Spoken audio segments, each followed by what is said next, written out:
And good morning. Welcome to Flashpoint. I'm Rowe. Boy, do I have a show for you this morning. It's water cooler talk, right? This is what we've been talking about anytime you want to talk about the legislature. But here's the other thing. There's really important work to be done in the legislature.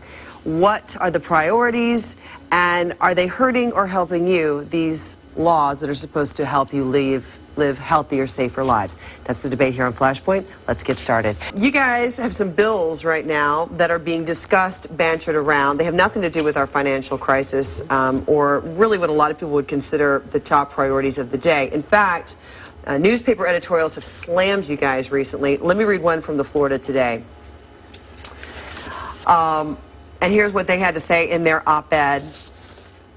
Let me see it. Our state has the 4th highest foreclosure rate in the nation, with hundreds of thousands of homeowners losing their houses. Despite such concerns, a hard-right group of lawmakers in Tallahassee is wasting your time and money on the culture wars and sticking their nose where it doesn't belong, into the private lives of citizens. Your response to editorials like that? Well, you know, about an hour ago, I called the staff of the Florida House, and I asked them how many bills there were in this session right now that have been filed in the House. They said there were 892 bills, okay? Right now, we're talking about 4 or 5 of those bills. So for anyone who says that we're spending all of our time discussing all this issue, that really doesn't offer, it's not backed up by any form of numbers. We're discussing a lot of things, huge financial impact, but there is also a place and time for us to discuss what role government should play with the family, as John spends a lot of his time focusing on, and in other issues. There is one absolute obligation we have as a state government, that is that we pass a budget.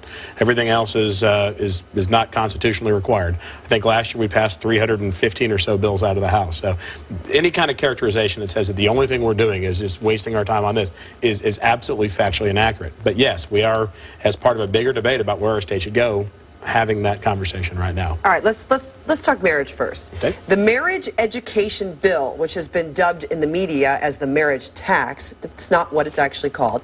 It would add $100 to the state's $93.50 marriage license fee. The $100 would be refunded if they do 8 hours of premarital counseling. Currently, under the 1998 Marriage Preparation Act, $32.50 of the marriage license fee is refunded if couples participate in 4 hours of counseling. Do any of the couples that go for this marriage license, I went for one too, and I didn't even know if I remember if there was an actual counseling class, but do any of them take it up right now? I mean, do any of them actually do the 4 hours of marriage counseling? It's a very small percentage. John, you can answer that too. Sure, it's a very small percentage that use it, which is why. That's right. It needs to be increased because, you know, there was a study done last year on the taxpayers' cost to divorce and unwed childbearing, and it's enormous. We spend as a state $1.9 billion a year as a result of family fragmentation.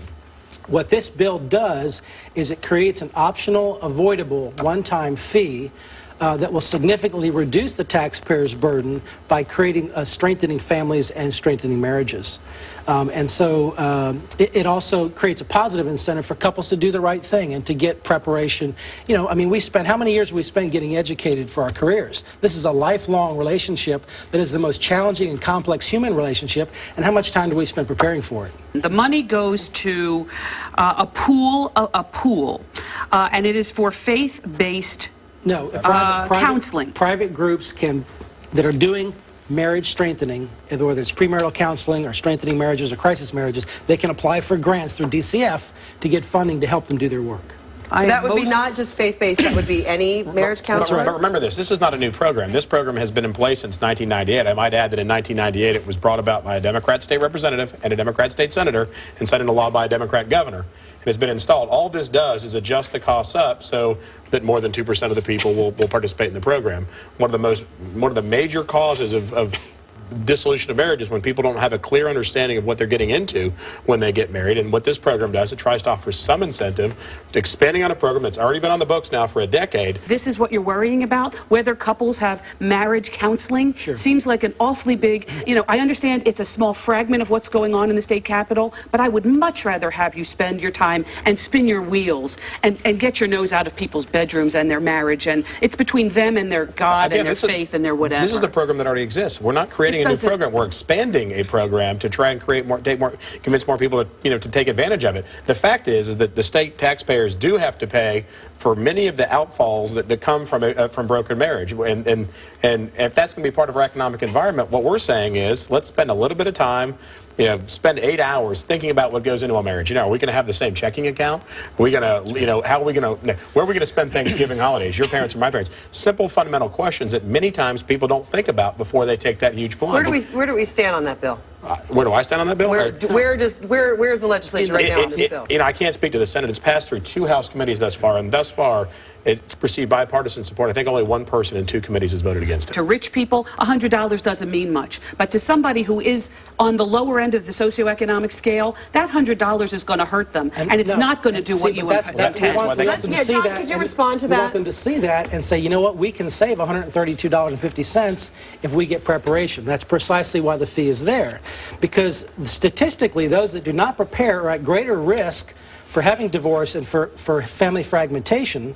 So if they're going to undertake the risk, then they should undertake some of the financial responsibility. Point taken, but can you respond to what Moira believes, and a lot of people believe, is really just this campaign or this crusade, you could say, to continue to define marriage within what you all believe marriage to be, whether it's healthy or not healthy.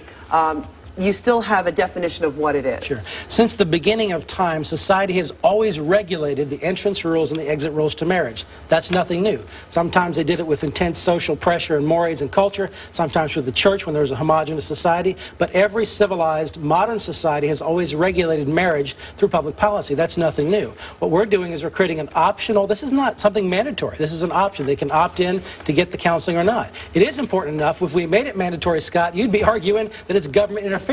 It's just giving them a choice. They can either pay a higher fee or they can get prepared. Okay, I got to take a break. I think you answered the question.